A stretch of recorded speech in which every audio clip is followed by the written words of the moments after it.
Hello everyone, আসসালামু আলাইকুম। আশা করছি আপনারা সবাই ভালো আছেন।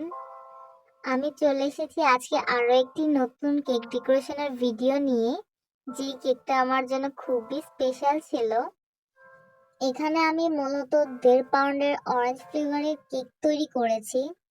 ইতিমধ্যে যারা আমার কেক ডেকোরেশনের ভিডিওগুলো দেখেছেন তারা অবশ্যই খেয়াল করেছেন যে আমি প্রতিটা লেয়ারেই যখন সুগার সিরাপ ইউজ করি আমি তার সাথে মিল্ক ইউজ করি, এবং প্রতিটা লেয়ারেই আমি ট্রাই করি চকলেট গানাশ ইউজ করতে। এতে কেকের টেস্টটা দ্বিগুণ বৃদ্ধি পায়। অনেকেই এই জিনিসটা অ্যাভয়েড করে কারণ এখানে খরচও বেশি পড়ে, বাট আমি চেষ্টা করি এটা করার, কারণ আর যাই হোক আমি চাই আমার কেকটা যেন সব থেকে টেস্ট হয় খেতে। তো আমি এই জিনিসটা সবসময় মেনটেন করি, প্রতিবার আমি এটা চেষ্টা করি রাখার।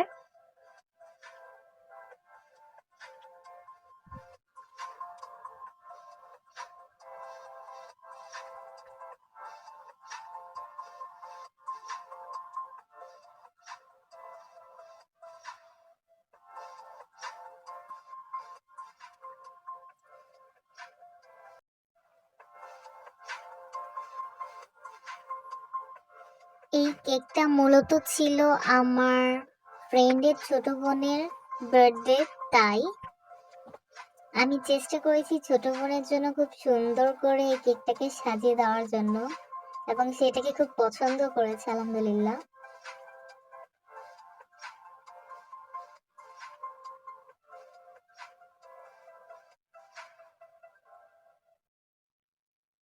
আমার ফ্রেন্ড আমাকে যেভাবে ডিজাইনটা করতে বলেছিল সেটা ছিল নিচের সাইডটা আমার হোয়াইট থাকবে এবং কালারফুল সাইডটা উপরে দিব।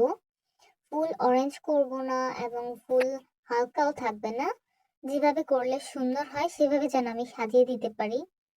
তাই আমি নিচের সাইডটা হোয়াইট রেখেছি এবং উপরে যে ক্রিমটা দিয়ে আমি ভিতরে ইউজ করেছি সেই ক্রিমটি বাইরে দিয়েছি এবং এর উপরে অরেঞ্জ কালারটা ইউজ করেছি, কারণ ফুল ক্রিমে যদি আমি কালার ইউজ করি তাহলে পরবর্তীতে আমার ক্রিমটা খেতে ভালো নাও লাগতে পারে বা নষ্ট হয়ে যেতে পারে।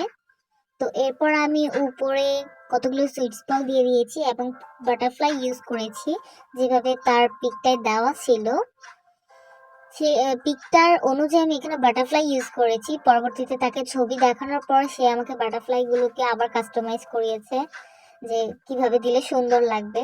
তা আমি আমার ফ্রেন্ডের অনুযায়ী করি এবং মাঝখানে কিছু গোল্ডেন লিপ দিয়ে দেই। তো এইটা আমার কেক বানানো শেষ। আশা করি আপনাদের ভিডিওটি ভালো লেগেছে। ভালো থাকবেন। আল্লাহ হাফেজ।